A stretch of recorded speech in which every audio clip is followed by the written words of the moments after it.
नमस्कार दर्शकों, स्वागत है आपका आपके पसंदीदा कार्यक्रम नमस्कार एमपी में। और जिस प्रकार से आपको पता है कि इस कार्यक्रम के माध्यम से हम आपको कई सारी महत्वपूर्ण जानकारियां प्रदान करते हैं, बता देते हैं आज का विषय क्या है। आज का विषय जुड़ा हुआ है स्वास्थ्य बीमा से। स्वास्थ्य बीमा धारकों को क्लेम करते समय क्या कुछ सावधानियां बरतनी चाहिए, इसी पर विशेष चर्चा करेंगे। हमारे साथ होंगे श्री रवि तिवारी जी, जो कि स्वास्थ्य बीमा विशेषज्ञ है और क्लेम निदान के संस्थापक भी हैं। उनसे ही हम चर्चा करेंगे। आज का विषय आपसे जुड़ा हुआ है, हमसे जुड़ा हुआ है, आपके बैंक से जुड़ा हुआ है, आपके स्वास्थ्य से जुड़ा हुआ है। बात करने जा रहे हैं स्वास्थ्य बीमा के बारे में। स्वास्थ्य बीमा धारकों की क्लेम करते समय क्या कुछ सावधानियां बरतनी चाहिए, इस पर विशेष चर्चा के लिए आज हमारे साथ हैं श्री रवि तिवारी जी, जो कि स्वास्थ्य बीमा विशेषज्ञ हैं। सर, बहुत बहुत स्वागत है आपका। नमस्कार मैडम। नमस्कार सर, स्वास्थ्य बीमा जो कि बहुत महत्वपूर्ण है, और जब भारत की हम बात करते हैं, भारत जहां पर हम देख सकते हैं कई सारी आम बीमारियां जो भी हैं, डेंगू है, मलेरिया, छोटी छोटी बीमारियों में भी जो खर्च होता है वो बहुत बड़ा हो जाता है। लगभग 60,000 70,000 रुपये का आम व्यक्ति का खर्च हो जाता है। तो ये बड़ी राशि है एक आम व्यक्ति के लिए, और जिसके लिए स्वास्थ्य बीमा बहुत ज़रूरी है। सर, आपका क्या विचार है, क्यों महत्वपूर्ण है स्वास्थ्य बीमा? देखिए, सभी दर्शकों का बहुत बहुत स्वागत आपके शो में। हेल्थ इंश्योरेंस और बाकी के जो अदर इंश्योरेंस होते हैं, जनरल इंश्योरेंस और लाइफ इंश्योरेंस, उनसे बहुत ही अलग है। हेल्थ इंश्योरेंस एक फाइनेंशियल सिक्योरिटी है। वो उस समय के लिए फाइनेंशियल सिक्योरिटी है जिस समय पे आपको उसकी आवश्यकता होती है। बिल्कुल। लाइफ इंश्योरेंस एक इन्वेस्टमेंट है। अभी आपको मालूम है कि इस बदलती जीवन शैली में लोगों की लाइफ स्टाइल ऐसी हो गई है कि अपने स्वास्थ्य के ऊपर भी ज़्यादा ध्यान नहीं देते हैं, और साथ में फिटनेस लेवल भी इतना अच्छा नहीं है। कोविड के बाद से बहुत सारी अलग अलग डिसीजेज, अलग अलग चीज़ें हो भी रही लोगों के साथ, जो सडन ऑनसेट होता है, कभी भी किसी के साथ कुछ भी हो सकता है। तो इस दृष्टि को देखते हुए अस्पतालों का जो खर्चा है, आज आप देख रहे होंगे कि वो इन्फ्लेशन कितना ज़्यादा है। बिल्कुल। हॉस्पिटल कॉस्ट है, इक्विपमेंट कॉस्ट हैं, डॉक्टर चार्जेस हैं, ये सारे के सारे बढ़ रहे हैं। सरकारी हॉस्पिटल्स में सारी सुविधाएं मिल पाना बहुत ही इतना आसान नहीं है। प्राइवेट हॉस्पिटल्स की तरफ जनरली लोगों को जाना ही पड़ता है, और प्राइवेट हॉस्पिटल में ईश्वर न करे कभी अगर ऐसी बात हो गई कि कभी एक ऐसी बड़ी डिसीज़ हो गई, कोई ऐसी बड़ी बीमारी हो गई जिसके लिए ट्रीटमेंट की आवश्यकता है, या आपको बाहर जाना है, एयर एम्बुलेंस से जाना है, या किसी अच्छे अस्पताल में जाना है, तो आपको एक बड़े अमाउंट की ज़रूरत होती है। बिल्कुल। इस लाइफ स्टाइल में लोगों की सेविंग्स नहीं होती हैं। मेन बात ये है, लोग सेविंग्स नहीं करते। लोग सारा का सारा अपना जो पैसा है, मैं अपर मिडिल की बात कर रहा हूँ, जो ज़्यादातर इसमें परेशान होता है, वो ज़्यादा अपना सारा जो पैसा है उनका, वो सारा कहीं बच्चों के एजुकेशन में, तो कहीं मकान में, तो कहीं गाड़ी में, तो इसमें सब में उनका पैसा पूरा इन्वेस्ट हो जाता है। उनके पास सेविंग्स के नाम पे कुछ भी नहीं होता है। बिल्कुल सर। तो उस समय पे इसकी बहुत आवश्यकता होती है, इसलिए हेल्थ इंश्योरेंस बहुत ज़रूरी है। हर किसी को लेके रखना चाहिए अपने पास, ताकि कभी भी ऐसा समय हो तो आपको बिना किसी टेंशन के आप अपना इलाज किसी अच्छे अस्पताल में करवा पाएँ। बिल्कुल सर, सबसे अच्छी बात आपने ये बताई कि जीवन बीमा और स्वास्थ्य बीमा में अंतर होता है। जो स्वास्थ्य बीमा है वो हमें जीवन जीते वक्त ही सहारा देता है, और जो बहुत ज़रूरी है, क्योंकि जो हमारी लाइफस्टाइल है, जिस प्रकार से आज का रहन सहन है, उसमें हम एक तरीके से बीमारियों का घर बनता जा रहा है हमारा शरीर, और उसी को ध्यान में रखते हुए हमें अपनी लाइफ को और सेटल डाउन करने के लिए स्वास्थ्य बीमा ज़रूर लेना चाहिए, जिससे कोई बड़ी बीमारी जब आए तो बहुत अच्छे से चीज़ें मैनेज हो सके। हमारे कॉलर जुड़ चुके हैं सर हमसे।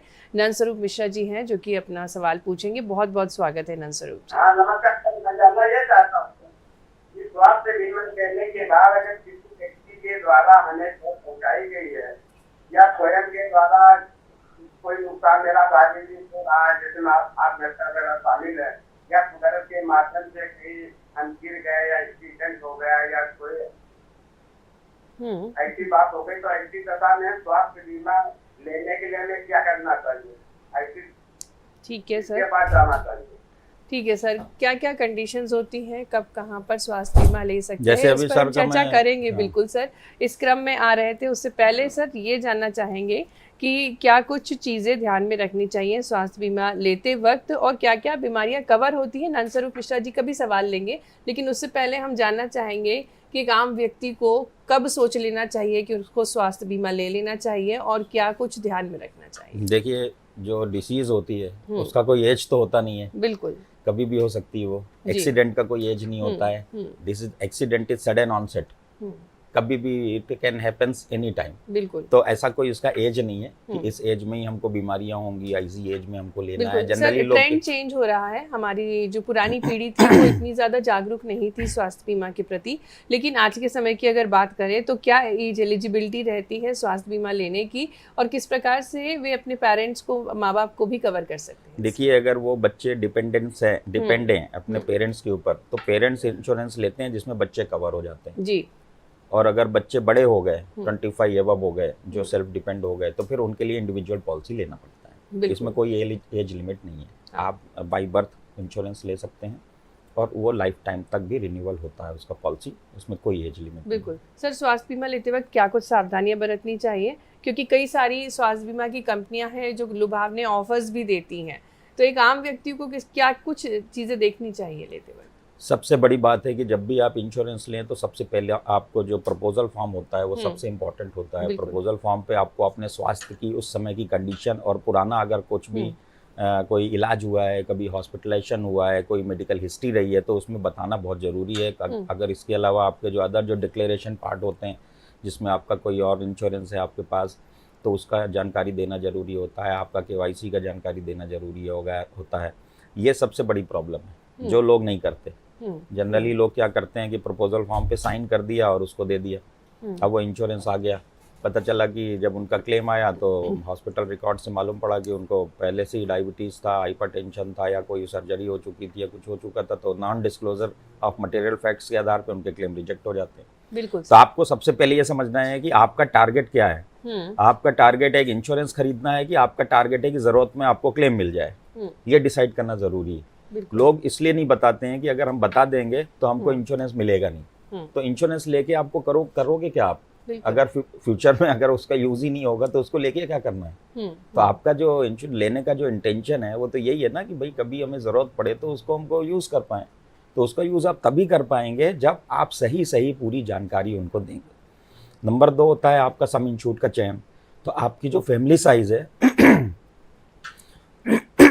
सॉरी, आपकी जो फैमिली साइज़ है उस फैमिली साइज़ के हिसाब से आपको सम इंश्योर्ड का चयन करना चाहिए। कम से कम 5 लाख से कम का सम इंश्योर्ड बिल्कुल नहीं लेना चाहिए, अदरवाइज उसमें बहुत सारे रेस्ट्रिक्शंस हो जाते हैं, कैपिंग लग जाती है सेटलमेंट में। तो मिनिमम 5 लाख का सम इंश्योर्ड लीजिए। ये 2-3 चीज़ें हैं, इसका ध्यान रखिए, हमेशा आपकी इंश्योरेंस काम आएगा आगे। बिल्कुल, बहुत बेसिक चीज़ें सर ने बताई हैं कि क्या कुछ सावधानियां बरतनी चाहिए, किस प्रकार से फॉर्म भरना चाहिए, क्या क्या जानकारियां हमें एक जिससे बीमा ले रहे हैं उनसे जुटा लेनी चाहिए, और कम से कम जो सम इंश्योर्ड बताया सर ने वो 5 लाख का कवर होना ही चाहिए। सर, जिस प्रकार से हमें पता है कि जब कंडीशंस होती हैं, जैसे किसी का विवाह हुआ है, खासकर महिलाएं जो हैं, और उनको पता है कि आने वाले समय में डिलीवरी होगी, तो उसको ध्यान में रखते हुए वो लोग इंश्योरेंस लेते हैं। या किसी व्यक्ति को पता है कि घर में, परिवार में जो बुजुर्ग जन हैं उनमें से किसी को कोई बड़ी बीमारी है, तो उसको ध्यान में रखते हुए वे फैमिली कवर लेते हैं। तो इस प्रकार से कई सारी ऐसी कंडीशंस होती हैं और कंडीशन की अकॉर्डिंग बीमा ले लेते हैं। तो कुछ ऐसी चीज़ें हैं, कुछ मतलब अगर हम पर्टिकुलरली किसी कंपनी का नाम ना लेते हुए ये जानना चाहें कि कुछ ऐसी बेसिक चीज़ें होनी चाहिए, या जैसे आपने 5 लाख का बताया है, उसी प्रकार से जब फैमिली की बात करते हैं तो कितना सम होना चाहिए, प्रीमियम कितना होना चाहिए एक मिडिल क्लास फैमिली? जैसे मैंने आपको बताया मिनिमम 5 लाख होना चाहिए। एबव तो क्या होता है कि जो प्रीमियम होती है उस पर डिपेंड होता है कि पेइंग कैपेसिटी आपकी कितनी है। उस हिसाब से तो 1 CR का भी क्लेम आप सम इंश्योर्ड लेंगे तो आजकल कंपनियां तो 1 CR का भी सम इंश्योर्ड देती हैं। फिर उसमें रिस्टोरेशंस होते हैं, उसमें रिचार्ज बेनिफिट्स होते हैं, सम इंश्योर्ड खत्म हो जाता है तो वापस उतना सम इंश्योर्ड आ जाता है। ऐसे फीचर्स हैं आज हेल्थ इंश्योरेंस में, पहले नहीं थे। पहले बहुत बेसिक मेडिक्लेम पॉलिसियाँ आया करती थी, बहुत सारी कंपनियाँ आ गई, बहुत कॉम्पिटिशन हो गया है। प्राइवेट कंपनियों की ऐसी पॉलिसियाँ हैं जिसमें कि आपको बहुत सुविधाएं मिलती हैं। तो ऐसा ज़रूरी नहीं है, it's depend upon your paying capacity. बिल्कुल, मिनिमम मैंने इसलिए बोला कि उससे कम अगर आप लेते हैं तो फिर वो कैपिंग्स बहुत होती है, तो सेटलमेंट में बहुत इश्यूज आते हैं उसमें, इसलिए कम से कम उतना लो। ज़्यादा से ज़्यादा आपके पे डिपेंड करता है कि आपकी पेइंग कैपेसिटी, प्रीमियम आप कितना पे कर सकते हैं। बिल्कुल सर, एक आम व्यक्ति जब ये स्वास्थ्य बीमा का फॉर्म भरता है तो वो जो एजेंट होता है उसी को दे देता है फॉर्म भरने के लिए। उसमें बहुत बड़ा सा फॉर्म होता है जिसमें कई सारी बीमारियों पर टिक लगवाया जाता है और कई जगह क्रॉस लगा रहता है, तो और उसी में कई सारी चीज़ें कवर नहीं होती हैं और जिस पर आम व्यक्ति का ध्यान नहीं जाता है। सर, इस बारे में क्या कहेंगे आप? देखिए, प्री एग्जिस्टिंग डिसीज़ अगर कोई है, प्री एग्जिस्टिंग मतलब कि इंश्योरेंस लेने के पहले जो आपको कोई भी ऐसी डिसीज एग्जिस्ट कर रही है उसको कहते हैं प्री एग्जिस्टिंग डिसीज, है ना। और 4 साल पहले तक अगर आपने उसका ट्रीटमेंट लिया है किसी भी तरीके से तो वो प्री एग्जिस्टिंग डिसीज के कंडीशन में आता है। अगर 4 साल तक पॉलिसी लेने के 4 साल पहले तक आपने उसका कोई ट्रीटमेंट नहीं लिया तो प्री एग्जिस्टिंग डिसीज वो नहीं आएगा। ठीक है। लेकिन जो डिक्लेरेशन पार्ट होता है वो इससे बिल्कुल अलग है। डिक्लेरेशन पार्ट का मतलब ये होता है कि आपका हेल्थ का जो कंडीशन है उसमें पूरे क्वेश्चंस होते हैं, सारी डिसीजेस का नाम लिखे होते हैं, यस नो होता है। Are you suffering from this disease, तो उसमें आपने नो कर दिया। हाँ। इसी तरीके से सारी होता, टिक करना पड़ता है। अब या अभी ऑनलाइन भी होता है, ऑनलाइन में भी यही चीज़ें, ऑनलाइन प्रपोजल फॉर्म में भी यही चीज़ें होती हैं। अब आपने सब कुछ नो कर दिया, यानी कि आपको कुछ भी नहीं है। फिर एक क्वेश्चन होता है कि आर यू हेल्दी, आप बिल्कुल फिट हो, तो उसमें आपने यस पे टिक कर दिया, जबकि आपको पहले से ही कोई डिसीज चली आ रही है। अब उसके बाद इंश्योरेंस उसी के आधार पे इशू हो जाता है, क्योंकि अभी क्या है, ऑटमोस्ट गुड फेथ के आधार पे इंश्योरेंस जो है इशू होता है। अभी प्री मेडिकल जो पहले प्री पॉलिसी हेल्थ चेकअप होते थे, अभी उसको मोस्ट ऑफ द कंपनीज ने बंद कर दिया। बिल्कुल। उसका रीज़न ये है कि उससे कॉस्टिंग भी बढ़ती है, क्योंकि वो हेल्थ चेकअप का जो कॉस्ट होगा अल्टीमेटली आपके प्रीमियम पे ऐड होगा वो। बिल्कुल। तो वो बंद कर दिया है। दूसरी बात ये है कि इतने सारे इन्वेस्टिगेशन तो कंपनियां करा नहीं सकती कि पूरा आपकी बॉडी के सारे इन्वेस्टिगेशन करा दें, तो बहुत सारी डिसीज़ उसमें से हो नहीं पाती। फिर एक मेडिकल एग्जामिनेशन जब होता है, तो जैसे आपको डायबिटीज़ है या हाइपरटेंशन है, आपका रेगुलर मेडिसिन चल रहा है और उसके बाद आपने उसका टेस्ट कराया, तो नेचुरली उसका रिपोर्ट नॉर्मल ही आएगा। तो ये अज्यूम करती हैं कंपनियां कि इनको कुछ भी नहीं है, इसलिए अभी आपके डिक्लेरेशन के बेस पे ही पॉलिसी इशू होती है। बिल्कुल। वैसे तो ये टेस्ट बहुत अच्छे हुआ करते थे सर, इस पर और चर्चा करेंगे। कॉलर जुड़ गए हमारे साथ, दीपिका है भोपाल से। बहुत बहुत स्वागत है दीपिका जी। जी मैम। दीपिका जी बहुत बहुत स्वागत है, आप अपना प्रश्न पूछ सकती हैं। मैम नमस्ते रवि सर। मैं ये पूछना चाहती हूँ कि मैंने पॉलिसी ली थी और मैं लगातार लंबे टाइम से प्रीमियम दे रही हूँ, बट जब मैंने क्लेम किया तो कंपनी ने उसमें डिडक्शन किया, तो वो किस तरह से, क्या कंपनी का मतलब जायज होता है वो करना, या हम उसको ले सकते हैं? किस चीज़ का डिडक्शन किया सर, क्या समझना चाहेंगे दीपिका जी, किस चीज़ का डिडक्शन था? कुछ मेंशन किया था उन लोगों ने? मैम एक्चुअली उन्होंने मैक्सिमम पेबल और रीजनेबल इस टाइप से उन्होंने लिख कर दिया था। ओके जी सर। अभी ऐसे बहुत सारे केस हमारे पास भी आते हैं, हम लोग भी जब कोर्ट में केस फाइल करते हैं तो बहुत सारे डिडक्शंस के मैटर आते हैं। तो उसमें हम लोग पहले ये एग्जामिन करते हैं कि ये जो डिडक्शंस हुए हैं, ये डिडक्शंस जेन्युइन डिडक्शंस हैं, करेक्ट हैं या नहीं है। क्योंकि कई बार क्या होता है, गलत डिडक्शंस भी होता है। जैसे मैडम ने बताया कि मैक्सिमम पेबल, मैक्सिमम पेबल का बहुत सारे रीजंस हो सकते हैं कि सम इंश्योर्ड हो सकता है, एग्जॉस्ट हो गया हो, या फिर पुराने मल्टीपल क्लेम्स हो जिसमें पहले क्लेम करके पूरा अमाउंट जो है वो एग्जॉस्ट हो गया, बाद में जितना बचा उतना दे दिया, ये मैक्सिमम पेबल हो सकता है।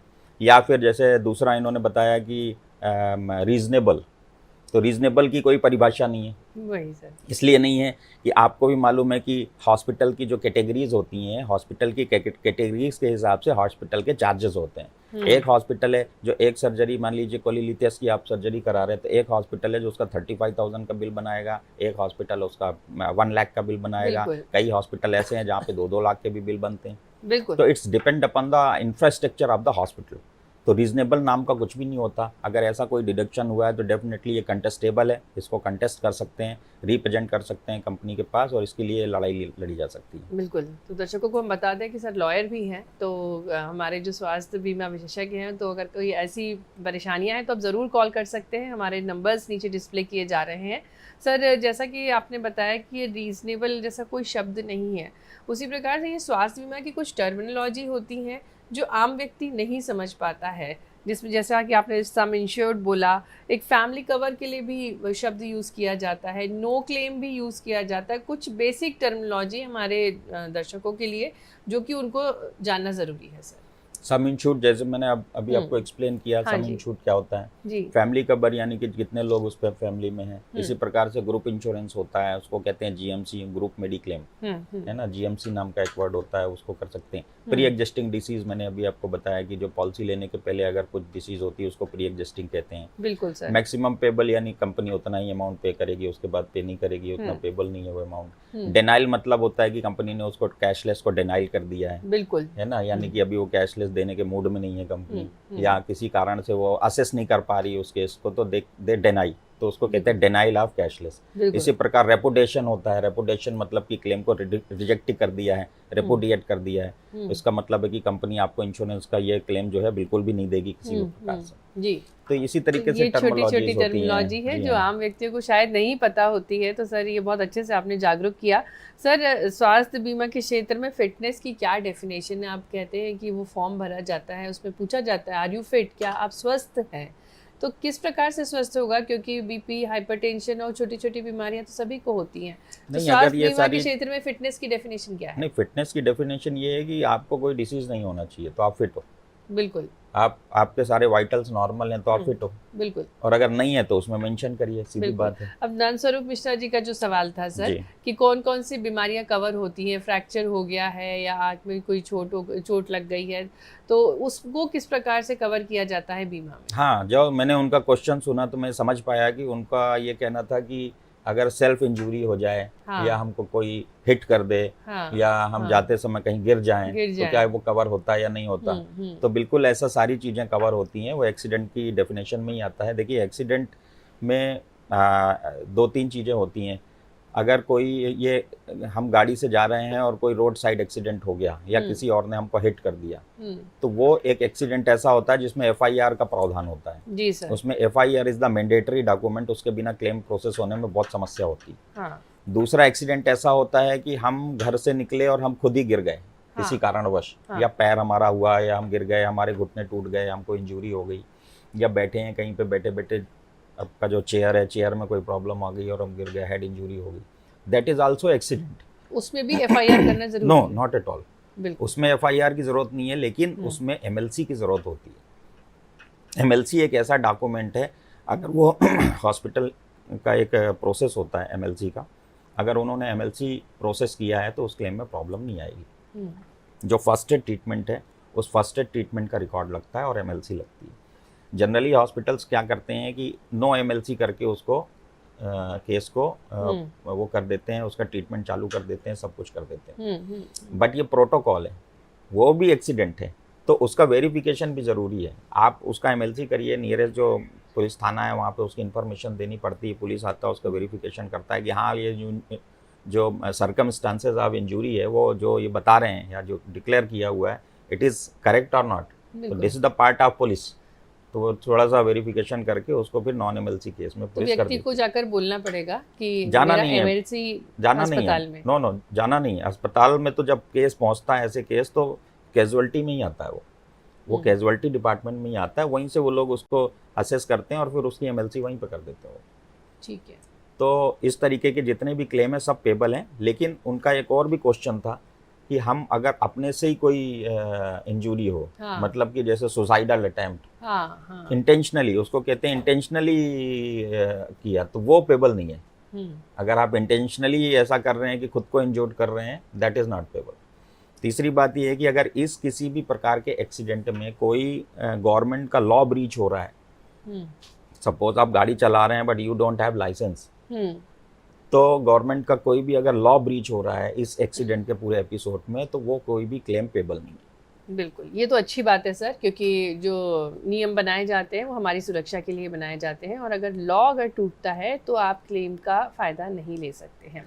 और एक और बहुत अच्छी चीज़ आपने जो बताई MLC, और ये बहुत ज़रूरी है अगर आपको क्लेम लेना है। तो अनुज है विदिशा से जो हमसे जुड़े हुए हैं, बहुत बहुत स्वागत है अनुज जी, आप अपना प्रश्न पूछ सकते हैं। नमस्कार। नमस्ते मैम।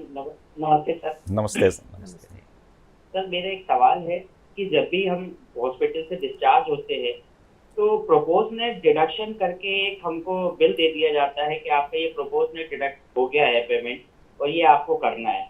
तो सर ऐसा कई बार मेरे साथ हो चुका है कि प्रोपोर्शनेट डिडक्शन क्या होता है सर, कैसे इससे बचा जा सकता है सर, थोड़ा सा इसके बारे में मुझे गाइड कीजिएगा सर। ये भी नई टर्मिनोलॉजी है सर हमारे लिए, इसके बारे में बताएं सर। अभी जो इसके पहले जो कॉलर थी मैडम, उनका भी डिडक्शन का ही मामला था, इनका भी डिडक्शन का ही मामला। जी। देखिए, प्रोपोर्शनेट डिडक्शन ऐसा डिडक्शन होता है कि मान लीजिए आपने एक सम इंश्योर्ड लिया है 3 लाख का, मैंने आपको क्या बोला कि 5 लाख से कम का सम इंश्योर्ड नहीं लेना, उसका यही रीज़न, क्योंकि आपने अगर 5 लाख से कम का सम इंश्योर्ड लिया तो उसमें कैपिंग हो जाती है। कैपिंग किस चीज़ की होती है? रूम रेंट की। मान लीजिए 3 लाख सम इंश्योर्ड है, उसमें लिख दिया कि 1% ऑफ सम इंश्योर्ड के लिए आप एलिजिबल हो रूम के लिए। अब रूम में क्या क्या चीज़ें होती हैं कि रूम होता है उसमें नर्सिंग चार्ज होता है, हाँ ठीक, बिल्कुल। साथ में ड्यूटी डॉक्टर चार्जेस होते हैं, उसमें बाकी हाउस कीपिंग होती है, सब रूम पे इंक्लूडेड होता है। बिल्कुल। अब वो अगर अपने 1% ऑफ सम इंश्योर्ड यानी 3000 से अबव का कोई रूम ले लिया जिसका रूम का चार्ज है 5000 पर डे है, तो जो 2000 है वो 2000 का जो डिफरेंस है रूम पे वो आपको पे करना है। तो वो तो हो गया आपका डिडक्शन रूम रेंट पे। अब जो प्रोपोर्शनेट डिडक्शन है, जितना प्रोपोर्शन आपने ज़्यादा रूम रेंट लिया है 22,000 यानी ऑलमोस्ट मानिए कि शायद ये 40% 60% के आसपास होगा। सपोज अगर वो 40% हो रहा है तो आपके जो बाकी हेड्स हैं उसमें भी प्रोपोर्शनेट डिडक्शन हो जाएंगे 40%, उसी रेशियो में जिस रेशियो पे आपने रूम रेंट का एडिशनल उसका एलिजिबिलिटी से जो एडिशनल आपने वहाँ पे किया है या रूम रेंट अवेल किया है, तो वो जो प्रोपोर्शन है उस प्रोपोर्शन पे बाकी हेड्स पे डिडक्शन हो जाएंगे, जिसमें डॉक्टर चार्जेस वगैरह सब रहता है। बट इन्वेस्टिगेशन, मेडिसिन, इन सब चीज़ों में बस नहीं होगा। उसके अलावा बाकी अदर जो जितने भी हॉस्पिटल के चार्जेस हैं उसमें सब में प्रोपोर्शनेट डिडक्शन के नाम पे कंपनियां डिडक्ट कर देती हैं। इसलिए ध्यान रखिए कि अगर आपका सम इंश्योर्ड कम है, अगर आप एडमिट हो रहे हैं तो पहले ये देख लीजिए कि आपकी एलिजिबिलिटी कितनी है, किस रूम की है, आईसीयू की कितनी है, तो उस हिसाब से ही आप रूम वहाँ पे अवेल करें। बिल्कुल। तो सर जैसा हमको वहाँ पर हॉस्पिटल में बताया जाता है उस हिसाब से करना चाहिए, उतना ही रूम रेंट देना चाहिए, नहीं, या उपाय क्या है इसका? नहीं मैडम, हॉस्पिटल्स को भी आइडिया नहीं है ना। हॉस्पिटल्स को उनके इलाज से संबंधित जानकारी है, इंश्योरेंस की जानकारी थोड़ी ना है। बिल्कुल। ये तो आपको ये देखना है, आपको अपने एजेंट से बात करिए या सर, फिर आप किसी एक्सपर्ट पर ये स्वास्थ्य बीमा के विशेषज्ञ नहीं होते जिन अस्पतालों में, तब क्या करना चाहिए सर? तब कैसे एक आम व्यक्ति को पता चले कि हाँ उसका कवर हो पाएगा सब कुछ? आप अपने एजेंट से बात करिए, कंपनी के कॉल सेंटर्स हैं, कंपनी के कॉल सेंटर से बात करिए। अगर समय है, आपका इमरजेंसी हॉस्पिटलाइजेशन नहीं है तो कंपनी के कॉल सेंटर से बात किया जा सकता है। कंपनी के कॉल सेंटर जो होंगे वो आपको इन्फॉर्म कर देंगे, कंपनी के लोग बता देंगे, एजेंट आपके बता देंगे, या ऐसा है तो हम लोगों से संपर्क कर सकते हैं, हम लोग गाइड कर देंगे। हम लोग तो वैसे भी फ्री में कंसल्टेंसी देते हैं, ऐसा लोगों को गाइड करते हैं, अवेयरनेस फैलाने का हमारा काम ही है। तो आप इसको या खुद भी पढ़ सकते हैं, पॉलिसी में सारी चीज़ें लिखी रहती हैं, आप पढ़िए कि आपकी सम इंश्योर्ड कितना है और कितनी रूम की एलिजिबिलिटी है, बस उसका आप उतना रूम अवेल करेंगे तो आपको कभी कोई डिडक्शन नहीं होगा प्रोपोर्शनेट के नाम पे। बात आज हम कर रहे हैं स्वास्थ्य बीमा के बारे में। सर, कभी कभी हम देखते हैं कि हॉस्पिटलाइजेशन नहीं किया जाता है और वो नहीं होने की वजह से क्लेम भी नहीं मिलता है। उस स्थिति में क्या कुछ करना चाहिए? हो सकता है स्थिति गंभीर भी हो और सिर्फ ओपीडी में ट्रीटमेंट करके छोड़ दिया गया। देखिए, मेडिक्लेम एक ऐसी पॉलिसी होती है जिसमें ओपीडी ट्रीटमेंट कवर नहीं होता है। आपको minimum 24 hour hospitalisation should be required. अब ये जो कंडीशन है, इस कंडीशन के बहुत सारे मायने लोग निकाल लेते हैं। लोगों को ये लगता है कि अगर हम 24 घंटे अस्पताल में रहेंगे तो हमको क्लेम मिल जाएगा। आप इस चीज़ को समझिए कि 24 hour hospitalisation and 24 hour minimum 24 hour hospitalisation required, इन दोनों चीज़ों में फ़र्क है। आप सिर्फ क्लेम के पर्पज़ से अगर आपके ओपीडी को आईपीडी में कन्वर्ट करने के लिए 24 घंटे का समय व्यतीत करते हैं तो क्लेम पे नहीं होता है, क्योंकि मेडिकल का जो उनका इंडोर केस पेपर है, उनके जो ट्रीटमेंट चार्ट हैं, उनके जो इन्वेस्टिगेशन है अस्पताल के, उससे सब ये चीज़ें पता लगती हैं कि ओपीडी को आईपीडी में कन्वर्ट किया गया है। तो इसलिए ऐसे क्लेम नहीं मिलते। बिल्कुल। और इसको रिक्वायर्ड मतलब ये होता है कि आपकी मेडिकल कंडीशन ऐसी है कि आपको कम से कम 24 घंटे हॉस्पिटल में रखना जरूरी है, वो क्लेम जरूर पास होंगे, वो जरूर क्लेम मिलेंगे। तो अब हम आज जिस प्रकार से चर्चा कर रहे हैं स्वास्थ्य बीमा के बारे में, हमारे साथ हैं श्री रवि तिवारी जी, जो कि हमें बता रहे हैं। सर, एक बहुत आम समस्या क्लेम के रिजेक्ट होने की, और उससे काफ़ी परेशान हो जाते हैं क्योंकि मनोस्थिति भी उस समय ऐसी नहीं रहती है जिसके घर में परेशानी हो, जिसके घर में कोई पेशेंट एडमिट रहता है, और उसी समय ये जो परेशानियां होती हैं इनसे कैसे निपटा जा सकता है? देखिए, अगर कोई ऐसा ट्रीटमेंट आप कराने जा रहे हैं जो कि प्लान्ड हॉस्पिटलाइजेशन जिसमें हो सकता है, एडमिशन के पहले ही हमें पता है, बहुत सारे ऐसी सर्जरीज होती है ना, पहले हमें पता रहता है कि हमें सर्जरी करानी है, उसके बाद ही फिर वो हॉस्पिटल को चूज़ करते हैं। तो आप कैशलेस वाले हॉस्पिटल्स को चूज़ करिए जहाँ पे कैशलेस है, उस कंपनी का नेटवर्क अरेंजमेंट है। सर, एक आम व्यक्ति में अगर हस्बैंड ने क्लेम लिया है, वाइफ को नहीं पता है कौन सा अस्पताल उसके अंडर आता है, तो वो उसको कैसे पता चलेगा, कहाँ संपर्क कर सकते हैं? कंपनियों से बात कर सकते हैं, कंपनियों के टोल फ्री में बात कर सकते हैं, एजेंट से पूछ सकते हैं, वेबसाइट पे देख सकते हैं। वेबसाइट पे आप डालेंगे तो नेटवर्क हॉस्पिटल लिस्ट आ जाएगी। ओके, आप शहर सेलेक्ट करिए, स्टेट सेलेक्ट करिए, शहर में कितने हॉस्पिटल है वो दिख जाएंगे। बिल्कुल एक्सक्लूडेड प्रोवाइडर हॉस्पिटल दिख जाएंगे कि जहाँ पे आपको ट्रीटमेंट नहीं सर। कराना है। आप वेब लिंक बता दीजिए हमारे दर्शकों को, कहाँ पर देख सकते हैं ये? कहाँ पर देख सकते हैं? जो भी नेटवर्क, जो वेबसाइट होती है जी, कंपनियों की, जिस कंपनी का आपने हाँ, इंश्योरेंस लिया जिस है कंपनी का आपने उसकी इंश्योरेंस वेबसाइट पर लिया, जाकर वो देख सकते हैं। उसमें देख बिल्कुल, सकते हैं। बिल्कुल, एक्सपर्ट जी, से बात कर सकते हैं, बहुत सारे एक्सपर्ट हैं, उनसे पूछ सकते हैं, जी, वो उनकी हेल्प कर देंगे। एजेंट होते हैं जिनसे उनने इंश्योरेंस लिया, वो हेल्प कर देंगे। बिल्कुल। कुछ नहीं आता तो पॉलिसी पे नंबर लिखा होता है कॉल सेंटर कंपनी का, तो हम्म, कंपनी में फ़ोन कर सकते हैं, कंपनी के बिल्कुल। ब्रांच ऑफिस में बात कर सकते हैं। वो कहीं भी इंफॉर्मेशन मिल जाएगी कि भाई ये हॉस्पिटल की लिस्ट है, यहाँ पे आपको जाना है, ये हॉस्पिटल एक्सक्लूडेड प्रोवाइडर है, यहाँ पे आपको नहीं जाना है। अब जो नेटवर्क हॉस्पिटल है वहाँ पे आप जाके, जब आपका एडमिशन होने वाला हो तो एडमिशन के पहले ही उनको अपना जो भी ट्रीटमेंट के पेपर हैं या पॉलिसी वगैरह सब दे दीजिए। तो वो क्या करेंगे, पहले से आपको मंगा लेंगे ऑथराइजेशन एडवांस में। हॉस्पिटल आप हुए नहीं हो, उसके पहले ही आपके पास प्री ऑथ एडवांस में ही आ जाता है, कंपनी का ऑथराइजेशन आ जाता है, फिर आप जाके इलाज करवा सकते हैं। वहाँ पे रिजेक्शन की संभावना बहुत कम होती है। और अगर किसी कारण से रिजेक्शन हुआ भी तो आपको एटलीस्ट पहले पता लग जाएगा ना कि आपके क्लेम में प्रॉब्लम है या ये क्लेम कंपनी नहीं करेगी, तो उस हिसाब से आप फिर अस्पतालों का चयन कर सकते हैं अपने ट्रीटमेंट को, और कैसे कॉस्ट उसकी कम करनी है भी डिसाइड कर सकते हैं उससे। बिल्कुल सर। सर कैजुअलिटी की अगर बात करें, अगर कैजुअलिटी हो जाती है ड्यूरिंग द ट्रीटमेंट, तब क्या स्थिति रहती है? तब स्वास्थ्य बीमा का सहयोग पूरा मिलता है या तब भी रिजेक्शन की संभावना रहती है? नहीं, कैजुअलिटी में तो रिजेक्शन नहीं होते हैं, बहुत कम ही होते होंगे रिजेक्शन। नॉर्मली तो कैजुअलिटी या एक्सीडेंटल ऐसे जो केस होते हैं वो सब पास हो जाते हैं, कंपनियां उनको ऑथराइज कर देती हैं। बिल्कुल। बात कर रहे हैं आज स्वास्थ्य बीमा धारकों की क्लेम करते समय सावधानियां जो है, इस पर चर्चा कर रहे हैं। श्री रवि तिवारी जी हैं हमारे साथ। सर देखा गया है कि क्लेम रिजेक्ट हो जाता है, मैंने पूर्व में भी आपसे ये प्रश्न पूछा था कि क्लेम रिजेक्ट हो जाता है और रिजेक्ट होने के बाद क्या कुछ करना चाहिए एक आम व्यक्ति को?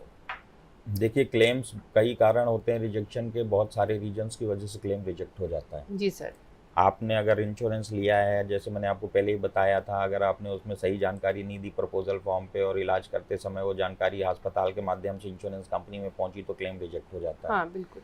कुछ बीमारियां ऐसी हैं जो 2 साल तक कवर नहीं होती, उसमें लिखा भी होता है कि 2 साल तक इस बीमारी का हम पैसा नहीं देंगे आपको। अब 2 साल के पहले अगर आपने उसका इलाज करवाया तो वो आपका जो क्लेम होगा कवर नहीं होगा। जैसे कि आप कोई जॉइंट से रिलेटेड अगर कोई है, TKR करा रहे हैं, रिप्लेसमेंट है, ACL टीयर है, या फिर वो यूट्रस से रिलेटेड कोई प्रॉब्लम है, या कॉलीलिथियस है, स्टोन का प्रॉब्लम है ना, हिपेटोलिवर डिसीज़ है, ऐसे बहुत सारे रीजन्स होते हैं, ऐसे बहुत सारी डिसीज़ होती है, कैटरेक्ट है, तो वो हार्निया है, वो ऐसी डिसीजेस 2 साल तक कवर नहीं होती।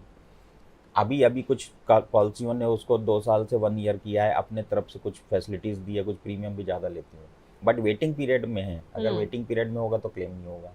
आपने अगर एक इंश्योरेंस लिया है आज और फर्स्ट 30 डेज अगर आपका क्लेम आएगा तो फर्स्ट 30 डेज वेटिंग पीरियड होता है फ्रेश इंश्योरेंस में, तो उसका क्लेम नहीं होगा एक्सेप्ट एक्सीडेंटल इमीडिएटली कवर होता है। जी हाँ।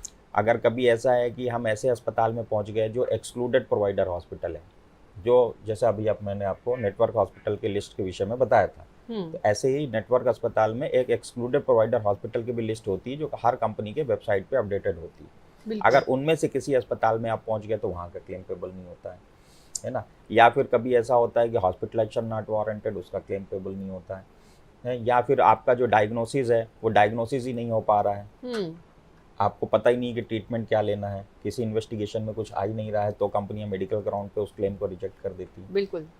कभी मिस प्रेजेंटेशन हो गया तो क्लेम को रिजेक्ट कर देती है। मिस प्रेजेंटेशन बहुत तरीके से हो सकता है, फाइब्रिकेशन ऑफ डॉक्यूमेंट होता है, अगर किसी पेपर में आपका टेम्परिंग है या कुछ ऐसी चीज़ें तो क्लेम रिजेक्ट हो जाता है। कभी कभी इनसफिशिएंट डॉक्यूमेंटेशन में क्लेम रिजेक्ट हो जाता है कि कंपनियों के जो प्रोटोकॉल के हिसाब से जो रिक्वायर्ड डॉक्यूमेंट है, अगर वो सारे के सारे पेपर्स कंपनी के पास नहीं पहुंचे या उसमें से कम है, या कंपनियां उसमें क्वेरीज ले रही हैं या मांग रही हैं और आप दे नहीं पा रहे हो उनको, या समझ नहीं पा रहे हैं, तो क्लेम रिजेक्ट हो जाता है। तो there are so many reasons of rejection of claims. बिल्कुल सर रिजेक्शन के कारण कई बार ये भी देखा गया है कि कंपनीज बोलती हैं कि आपको हॉस्पिटलाइजेशन की ज़रूरत नहीं है और इसलिए उनको क्लेम नहीं मिलता है। उस स्थिति में क्या करना चाहिए? हाँ, ऐसे बहुत सारे केस हमारे पास भी आते हैं। अभी बहुत कॉमन प्रॉब्लम है ये कि इंश्योरेंस कंपनियां ये बोलती हैं कि आपको इस इलाज में जो आपने कराया है ये ट्रीटमेंट के लिए आपका ओपीडी पे मैनेज हो सकता था, हॉस्पिटलाइजेशन वाज नॉट वारंटेड।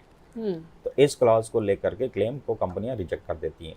उसका रीज़न ये है कि कंपनी की टर्म्स एंड जो कंडीशन होती है उस टर्म्स एंड कंडीशन में लिखा होता है कि minimum 24 hour hospital should be required मतलब ये है कि आपकी मेडिकल कंडीशन ऐसी होनी चाहिए कि अस्पताल में एडमिशन होने की ज़रूरत हो।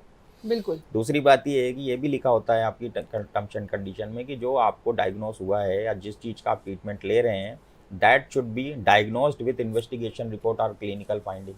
बिल्कुल। तो अगर वो टेस्ट में निगेटिव आ गया, मान लो आप बोल रहे हो कि आपको मलेरिया है और मलेरिया की रिपोर्ट निगेटिव है, पॉजिटिव नहीं है, तो वो क्लेम नहीं होगा। बिल्कुल। तो इस कारण से कंपनियां जनरली इसको रिजेक्ट करती हैं। बहुत अभी हमने जो लेटेस्ट में ऐसे बहुत सारे केसेस देखे हैं जहां पे हॉस्पिटलाइजेशन की जरूरत थी, उसके बाद भी इंश्योरेंस कंपनियों ने उन क्लेम को रिजेक्ट किया, बिल्कुल, जो कि गलत है और ये बिल्कुल कंटेस्टेबल है। ऐसे बहुत सारे क्लेम हम लोगों ने पास भी कराए हैं लोगों के, और ऐसे क्लेम होने भी चाहिए, क्योंकि मेरे को ऐसा लगता है कि हमारी जो अभी की इतनी सारी जो हम लोग ने हमारे जो एक्सपर्ट्स हैं उनकी जो ओपिनियन है वो ये कहती है कि जो एक ट्रीटिंग डॉक्टर होता है, treating doctor is the qualified doctor, only treating doctor can decide whether the patient to be hospitalise और not. Insurance company can not decide, क्योंकि इंश्योरेंस कंपनी के जो डॉक्टर्स होते हैं उन्होंने पेशेंट को ट्रीट नहीं किया है, वो डॉक्यूमेंट के आधार पे उस क्लेम को प्रोसेस कर रहे हैं, पेपर को देख के बता रहे हैं, लेकिन क्लिनिकल जो फाइंडिंग होती है, पेशेंट की जो स्थिति उस समय की होती है, वो जरूरी नहीं है कि हर एक चीज़ें रिपोर्ट में या डॉक्यूमेंट पे आए, लेकिन उस समय की स्थिति को देख के ही ट्रीटिंग डॉक्टर किसी को एडमिट करते हैं हॉस्पिटल में। और आजकल वैसे भी इतनी बिजी लाइफ है, लोग हर कोई बिजी है, किसी के पास इतना समय नहीं है कि 25-50 हज़ार रुपये के लिए 1-2 दिन हॉस्पिटल में एडमिट रहें। बिल्कुल सर, बिल्कुल। बहुत अच्छी आपने जानकारी दी सर, हमारे दर्शकों को बहुत अच्छे से जागरूक किया कि क्या कुछ सावधानियां बरतनी चाहिए जब क्लेम लेते हैं, इंश्योरेंस लेते हैं, स्वास्थ्य बीमा लेते हैं, अस्पताल जाते वक्त क्या कुछ चीज़ें हमें पता होनी चाहिए। अगर क्लेम रिजेक्ट होता है तो किस प्रकार से हमें उसके प्रति प्रतिक्रिया करनी चाहिए, इसकी संपूर्ण जानकारी आपने हमारे दर्शकों को दी। बहुत बहुत धन्यवाद श्री रवि तिवारी जी आपकी संपूर्ण जानकारी के लिए। और दर्शकों उम्मीद करेंगे कि स्वास्थ्य बीमा के प्रति आप भी जागरूक हुए होंगे, क्या कुछ सावधानियां आपको बरतनी चाहिए, ये आपने जानकारी प्राप्त करी रवि तिवारी जी से। इसी प्रकार से हम आपको जागरूक करते रहेंगे। अगले एपिसोड में फिर मुलाकात होगी और इसी के साथ हम आपसे लेंगे इजाज़त। नमस्कार।